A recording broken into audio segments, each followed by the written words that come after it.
This is Hidden Killers with Tony Brewski. The Delphi murder case, it has been a labyrinth of twists, turns, and it's kind of insanity. It's kind of what I feel like this case has been from day one. And wait, what? What do we have now? Well, now we have allegations that key evidence was intentionally withheld from the defense. And we're not talking about a crime scene. We're talking about a legal battlefield, letters that suggest alternative suspects missing, police interviews with potential leads, apparently recorded over. And prosecutors, well, let's just say they're not offering up many explanations.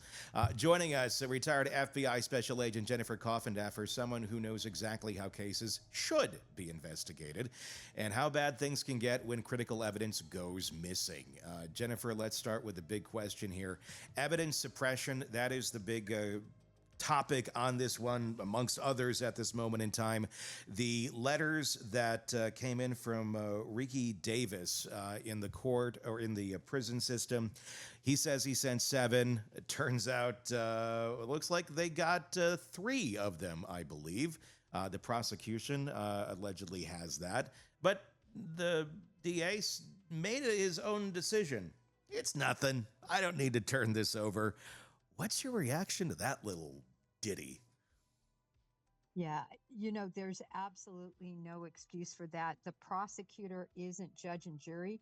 The prosecutor is merely to litigate the facts presented to them by his investigators. And for him to make a judge/jury decision that certain evidence isn't important is a violation of his oath, and I think it's a very extreme violation in this case. Where do you think this goes? I mean, it's been a brick wall with Gull. She has not made much of a ruling, but McClelland has come back with his excuse of, yeah, and I was surprised by it. I was surprised he didn't play stupid, like, oh, guys, I'm going to fall on my sword here. I'm sorry. Yeah, it's over there. We didn't really put much merit to it, so I didn't. It's an error. It's an error. I screwed up. I didn't send it to you. No, he's saying flat out, I purposely did not give this to you. I think he's so comfortable, Tony. I mean, Goal has ruled in their favor, the prosecution's favor, on every single point. Mm-hmm. Even, excusing both of them as the attorneys of record until she was overruled by Supreme Court of Indiana. Unless this gets out of Judge Goal's jurisdiction, there is no chance this is going anywhere.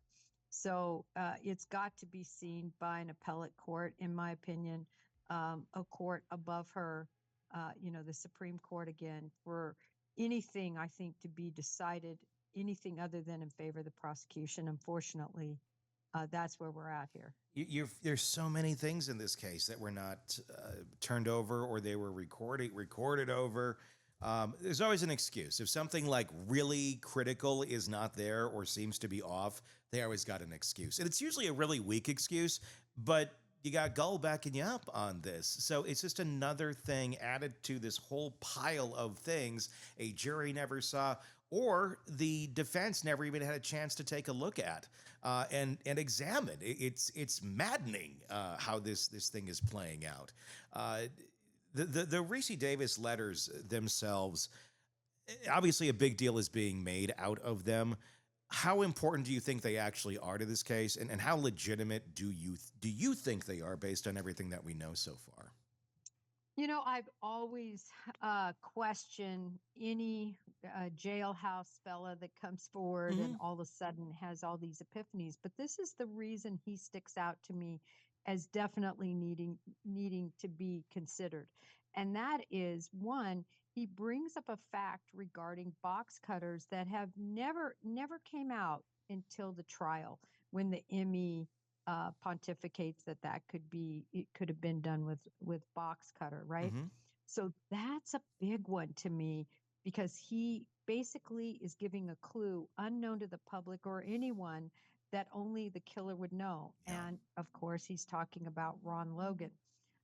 The other issue, I think, is there's so much corroborative information for anybody who wants to check it out. It's on the affidavit. I've posted it many times, but it's out there on the Carroll County website. You can see the FBI's affidavit indicating that Ron Logan was responsible, or there was probable cause that Ron Logan committed these crimes.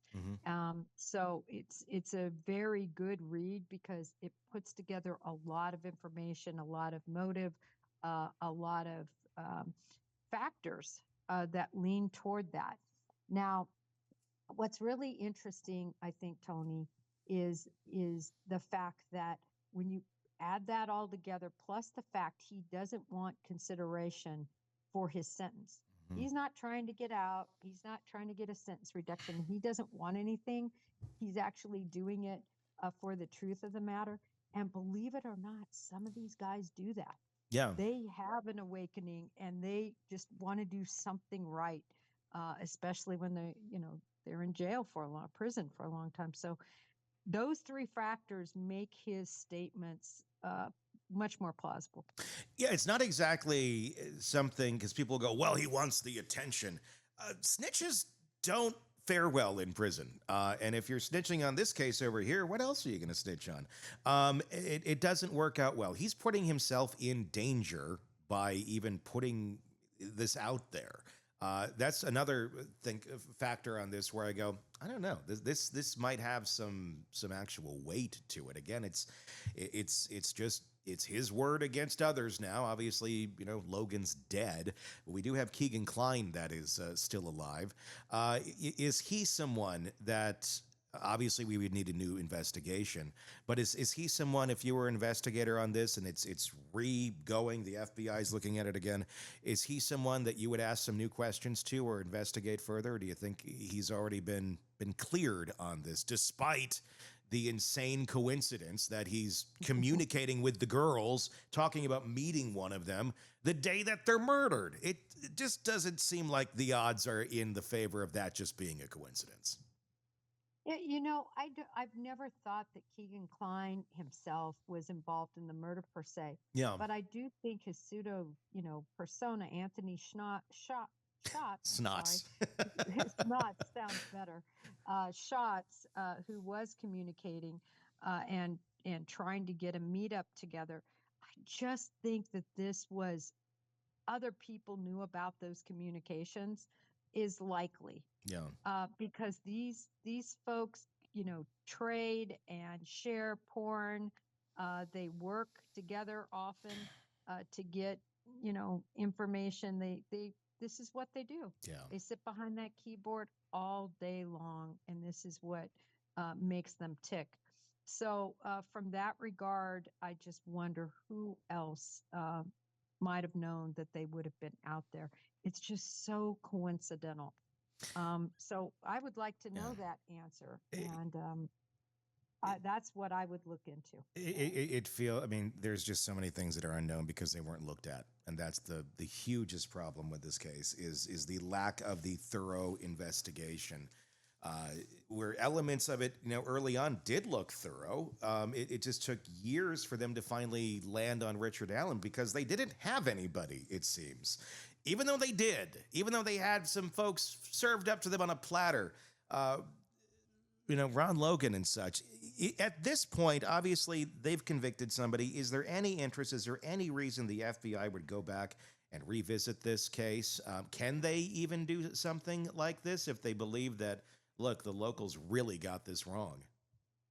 If they don't, there's no venue for them other than a police corruption nexus. If they believe there was true corruption rather than, as we talked about before, incompetence, right? Incompetence and corruption mirror each other. And so, my point is, I think this was absolute incompetence that then I think the prosecution staff covered.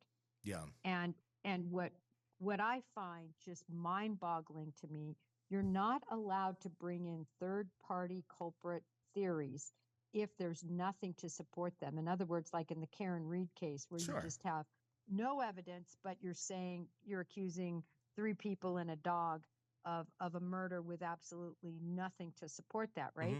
But in this case, you have a litany of facts that support Ron Logan being culpable. And then you also have some facts that support Keegan Kline possibly knowing the girls were out there.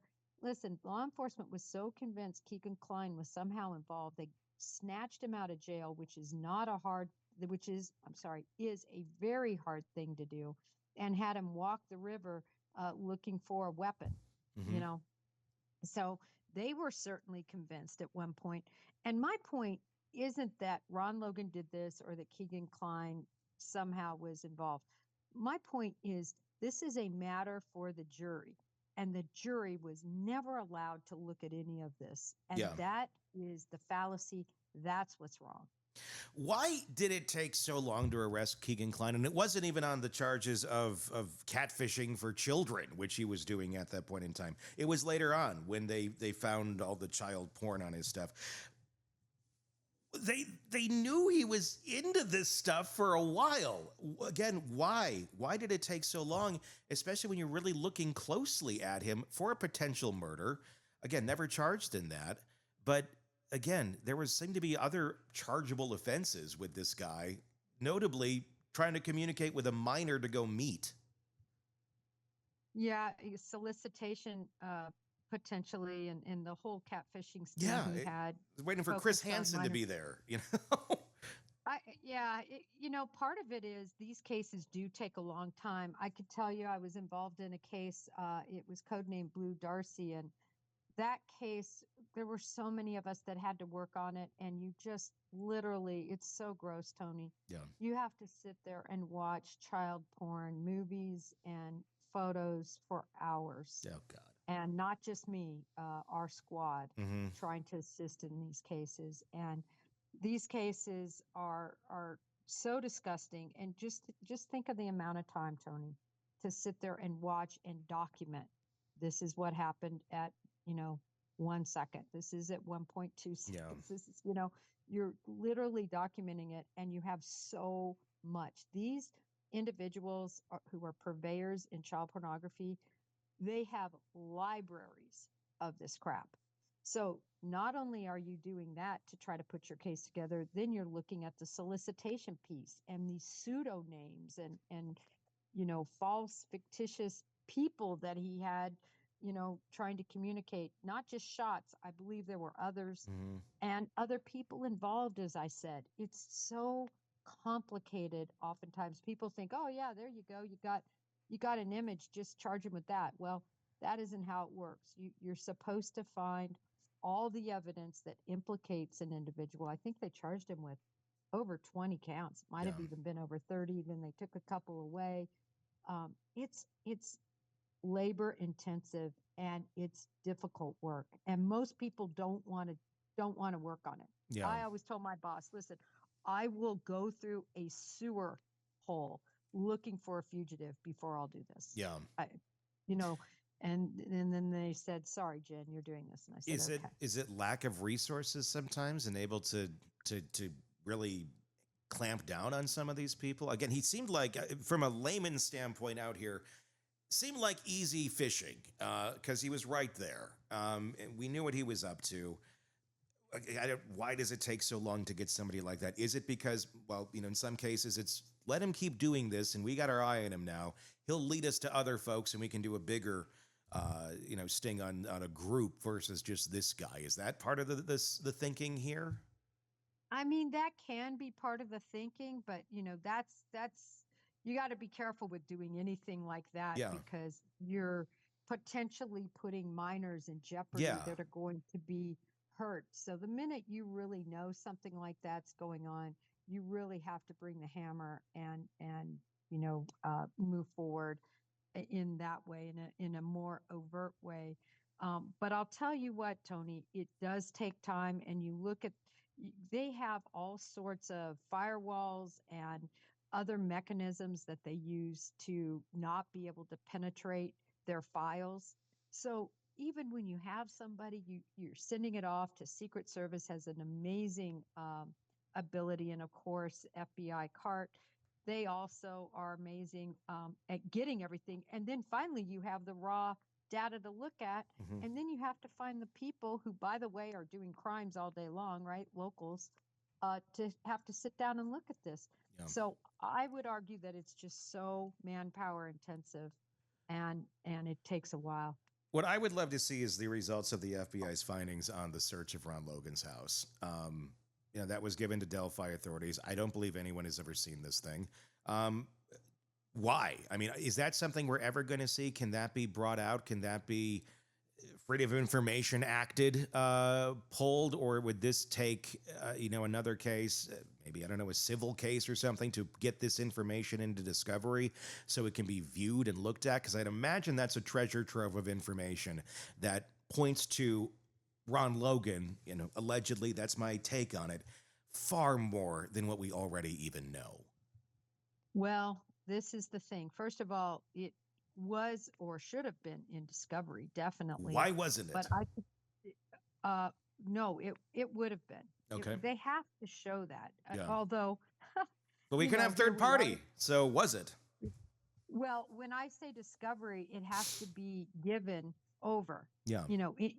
Even though the judge ruled none of it's going to be looked at by a jury, it's not coming into my trial. It still has to exchange hands over to the defense if it was part of the case. I say that, but then look at what we're looking at with the letters. Yeah. Right? Exactly. So like, what was it? Yeah. Yeah. Was it really? But this is my understanding on this, just to let you know. Yeah. It was almost a month before the FBI got involved in this case. Mm-hmm. It was in March. So they weren't able to do a search warrant. I believe it was around 3 weeks or so after the horrific crime took place. Mm-hmm. And unfortunately, by then, so much was gone.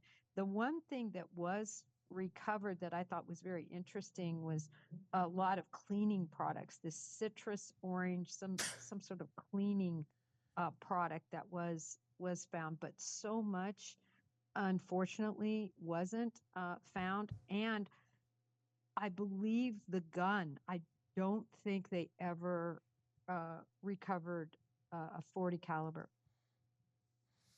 Yeah. I just wonder what else was found. I mean, they initially went in there looking to see if there was any sort of, fibers or hair or anything like that. And we don't know what they found. It was never released. I wonder what else they would have come up with, or did they come up with? And we just don't know the answer to that. And if defense never got it, obviously that was never to be brought up. I don't know. That to me seems to be still be a big missing piece to this puzzle. Yeah, Tony, there was a search warrant return. It's vaguely in my brain. As I said, I remember this orange cleaning product, and I remember them being remiss about or I shouldn't say remiss, something being amiss with the 40 caliber gun perhaps being found but not being seized. I can't remember exactly what happened, but I agree with you. That's something that certainly I need to look at it, Tony. If I find it, I'm going to send it to you. But in the back part of my brain, I think I've seen something about that return, and it wasn't what I expected, but kind of what I expected because it'd been so long. Yeah. So many questions on this. Obviously, we're not going to drop it because it just keeps getting weirder. So we'll keep watching. Press subscribe so you don't miss any of our coverage on the Delphi murders. The latest true crime stories, expert breakdowns, and shocking twists, all in one place. Press subscribe now to the Hidden Killers podcast and True Crime Today. Tony, I'm